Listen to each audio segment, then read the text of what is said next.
Hello hi आदाब और सत श्री अकाल। और एक बार फिर से आ गया हूँ मैं आप लोगों के बीच, आपका हमराज आरजे हमने 90.4 मेगाहर्ट्ज़ कम्युनिटी रेडियो नैनवाणी यानी कि ज्ञान की वाणी पर। और ज्ञान की वाणी पर दोबारा से लेकर आया हूँ CPR यानी कि करंट पल्स रेडियो। आज की ताज़ा तरीन खबरें, कुछ एड्स लेकर आएंगे आप लोगों के पास बीच में और जागरूकता फैलाएंगे अपनी तरफ से। पहले शुरुआत करता हूँ आज की ताज़ा तरीन खबरों की। भारत और कनाडा के बिगड़ते रिश्तों के बीच क्या है आगे की राह। बीते साल जून में कनाडाई नागरिक हरदीप सिंह निज्जर की हत्या के बाद जस्टिन ट्रूडो ने भारत की ओर उंगली उठाई थी। भारत ने उन आरोपों को सिरे से खारिज कर दिया था और उसके बाद दोनों देशों ने एक दूसरे के डिप्लोमेट्स को देश छोड़ने को कहा था। इसके बाद दोनों देशों के बीच तल्ख भाषा में बयानबाजी हुई थी। मौजूदा वक्त में दोनों देशों के बीच संबंध अपने सबसे खराब दौर से गुजर रहे हैं। दोनों के बीच रिश्तों के सामान्य होने की संभावना कम दिख रही है। भारत का मानना है कि कुछ कनाडाई सिख भारत के भीतर एक अलग सिख देश बनाने के उद्देश्य से हिंसक खालिस्तानी आंदोलन को बढ़ावा दे रहे हैं। यही तकरार का अहम बिंदु है। करीब 40 साल पहले पंजाब में हिंसा के सबसे भयंकर दौर में भारतीय सेना ने अमृतसर में स्वर्ण मंदिर पर विवादास्पद हमला किया था और फिर अक्टूबर 1984 में प्रधानमंत्री इंदिरा गांधी की 2 सिख अंगरक्षकों ने हत्या कर दी थी। इस पृष्ठभूमि में भारत कनाडा से ऐसे कुछ लोगों के खिलाफ कार्रवाई की मांग करता रहा है जिन पर भारत खालिस्तानी समर्थकों ने आरोप लगाता रहा है। कनाडा में भारत के ऐसे निवेदनों को अब तक अनसुना किया है। भारत हरदीप सिंह निज्जर को खालिस्तानी आतंकवादी करार देता रहा है, लेकिन कनाडा का कहना है कि वो अभिव्यक्ति की स्वतंत्रता और व्यक्तिगत आज़ादी का हिमायती है और कनाडा किसी को अपनी राय रखने से नहीं रोक सकता।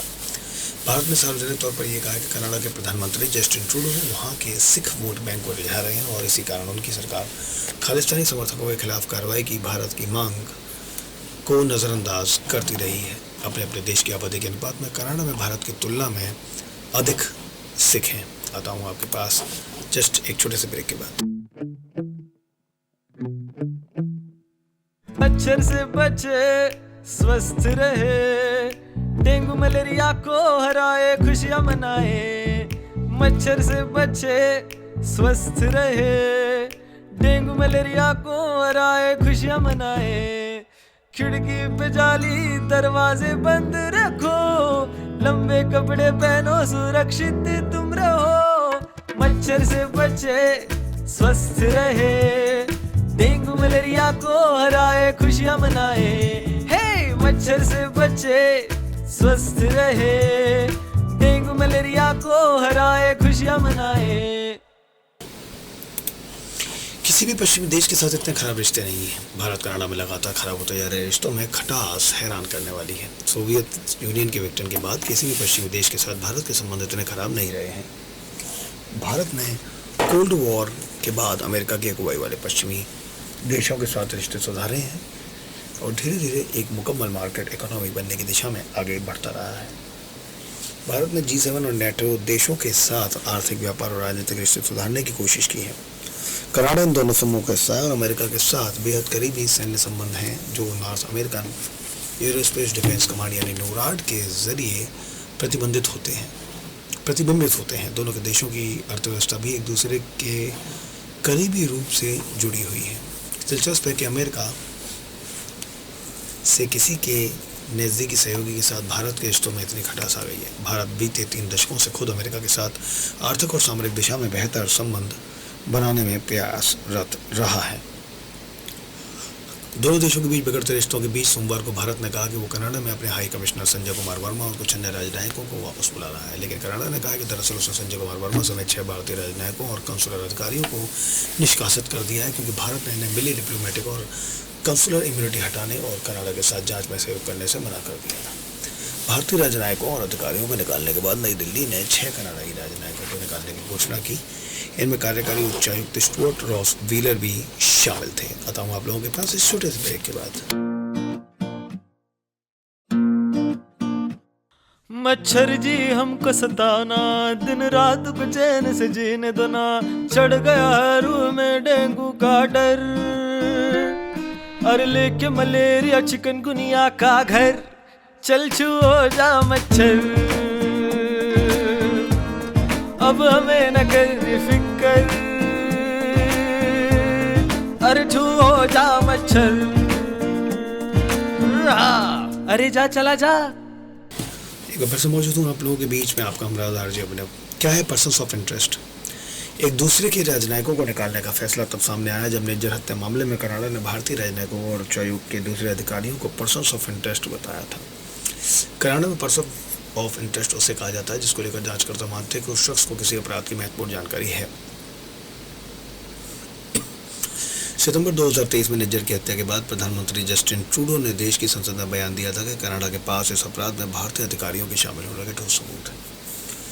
भारत ने इस दावे को सिरे से खारिज करते हुए कनाडा से सबूत की मांग की थी। सोमवार को कनाडा के उच्चायुक्त को देश से निकालने की घोषणा के बाद भारत के विदेश मंत्रालय ने अपने बयान में कहा था कि ट्रूडो सरकार ने भारतीय अधिकारियों के खिलाफ अपने आरोपों के समर्थन में भारत को सबूत का एक टुकड़ा तक नहीं दिखाया था। विदेश मंत्रालय ने कनाडा को लेकर यह बयान भी दिया है कि भारत सरकार ने कनाडा की सभी मांगों को पूरा किया और भारत सरकार को भारतीय एजेंटों और उसके निज्जर हत्या मामले से जुड़े होने के सबूत दिए गए थे। उन्होंने आगे कहा कि दिलचस्प रूप से कनाडा के कार्यकारी उच्चाधिकारी जिन्हें निकाल दिया गया उन्होंने इसका जवाब दिया था। विदेश मंत्रालय ने कनाडा को लेकर यह भी कहा था कि राजनीतिक लाभ के लिए भारत को बदनाम कर रहा है और उन्होंने कहा था कनाडा ने भारत सरकार की सभी मांगों को पूरा किया है। जो कनाडा के अधिकारी बोलते हैं और भारत सरकार को भारतीय एजेंट और उसके निज्जर हत्या मामले से जुड़े होने के सबूत दिए गए थे। उन्होंने आगे कहा था कि अभी भारत के ऊपर था कि वो अगला कदम उठाता।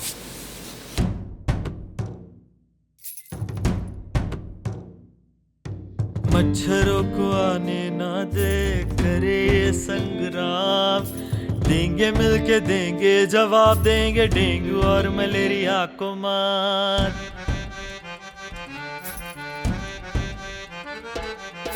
खिड़कियों पे जाली लगाए रखे दरवाजे बंद, फुल बाजू के कपड़े पहने रहे सुरक्षित हरदम। मच्छरों को आने ना दे करे ये संग्राम, देंगे मिलके देंगे जवाब, देंगे डेंगू और मलेरिया को मात। चेहरे बदन को क्रीम लगाए रखे घर को साफ सुथरा, स्वच्छता अपना स्वास्थ्य बचाए बने खुद की रक्षा कवच। खबर और विस्तार से कैसे सबूत भारत को दिए गए। कनाडा ने भारत को किस गुणवत्ता के सबूत देने का दावा किया था उसे आज नहीं तो कल जरूर तोला जाएगा, लेकिन ये साफ नहीं है कि कनाडा ने ये सबूत कब दिए थे। इस स्तर पर किसी भी हालत में संबंधों को सुधारने की प्रक्रिया की शुरुआत होने की संभावना नहीं है। नकारात्मक दिशा में बहुत कुछ तेजी से हुआ है। प्रधानमंत्री ट्रूडो और प्रधानमंत्री मोदी के बीच इस साल जून में इटली में G7 से इतर द्विपक्षीय मुलाकात हुई थी। वहीं ओशियान सम्मेलन से बीते शुक्रवार को भी दोनों नेता मिल चुके थे, लेकिन इससे जरा भी संकेत नहीं मिल सकता था कि संबंध इस स्तर पर पहुंच जाएंगे। समाचार एजेंसी ANI ने भारतीय अधिकारियों के हवाले से बताया था कि लाओस की बैठक छोटी और अनधिकारिक थी, इससे कुछ भी ठोस बाहर नहीं आया था। सूत्रों के हवाले से कहा गया कि भारत विरोधी तत्वों के खिलाफ कार्रवाई की गारंटी के बगैर संबंधों में सुधार मुश्किल होगा। ये कोई आधिकारिक बयान नहीं था, लेकिन इससे इस मामले पर भारत की सोच का पता चलता है। ये एक टेढ़ी खीर सा लगता है। CBC न्यूज़ ने ट्रूडो के हवाले से कहा था कि मैंने जोर देकर कहा था कि हमें काम करने की ज़रूरत है। इसमें मेरा फोकस कनाडा के लोगों की सुरक्षा और कानून व्यवस्था का पालन है। वियेंटाइन में दोनों देशों के नेताओं के बीच मुलाकात से पहले हिंदुस्तान टाइम्स ने कनाडा की विदेश मंत्री मेलानी जोली के हवाले से कहा था कि भारत के साथ संबंध तनावपूर्ण और बहुत मुश्किल है। उन्होंने डर जताया था कि कनाडा की ज़मीन पर निज्जर जैसे कत्ल आगे भी हो सकते हैं। पेश करता हूँ एक और छोटा सा ब्रेक, आता हूँ आपके पास वापस।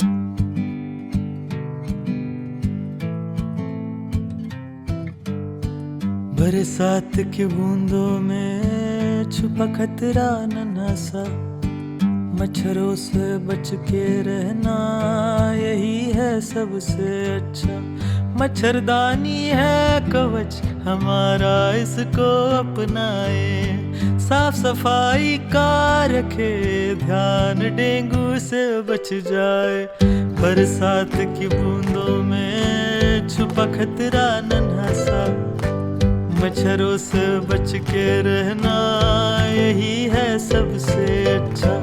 मच्छरदानी है कवच हमारा, इसको अपनाए, साफ सफाई का रखे ध्यान, डेंगू से बच जाए। बरसात की बूंदों में छुपा खतरा नन्हा सा।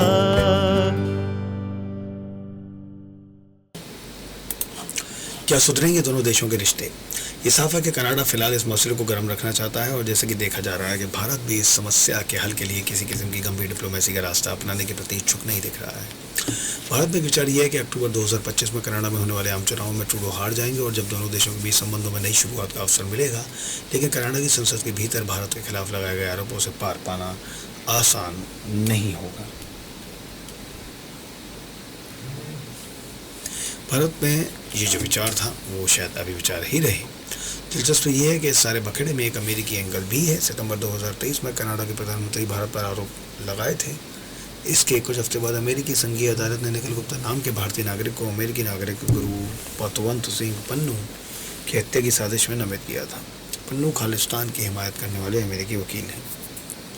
सवाल ये है कि क्या अमेरिका ने कनाडा के साथ मिलकर निखिल गुप्ता वाले केस की टाइमिंग तय की थी? क्या ट्रूडो का संसद में बयान अमेरिका को कंसल्ट करने के बाद दिया गया था? भारत से ऐसे ही सवाल पूछे जा रहे हैं।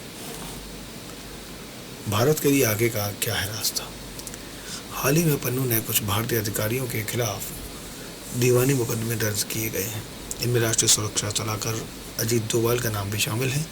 यही कारण था कि संयुक्त राष्ट्र के वार्षिक सम्मेलन में परंपरा के खिलाफ जाते हुए भारतीय प्रधानमंत्री के साथ भारत के राष्ट्रीय सुरक्षा सलाहकार नहीं गए थे।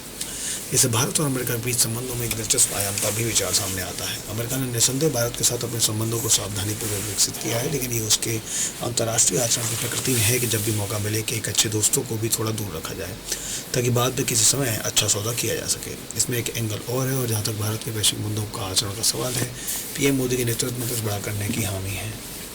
निज्जर के हमले मामले में भारत के आक्रामक रुख को समझने के लिए इस बात का ध्यान रखना बहुत ज़रूरी है, और इस निज्जर मामले पर कनाडा से निपटने में भारत के आक्रामक रुख को समझने में मदद मिल सकती है। इस आक्रामकता में किसी अन्य देश की धरती पर हत्या को अंजाम देने का संदेह भी शामिल है।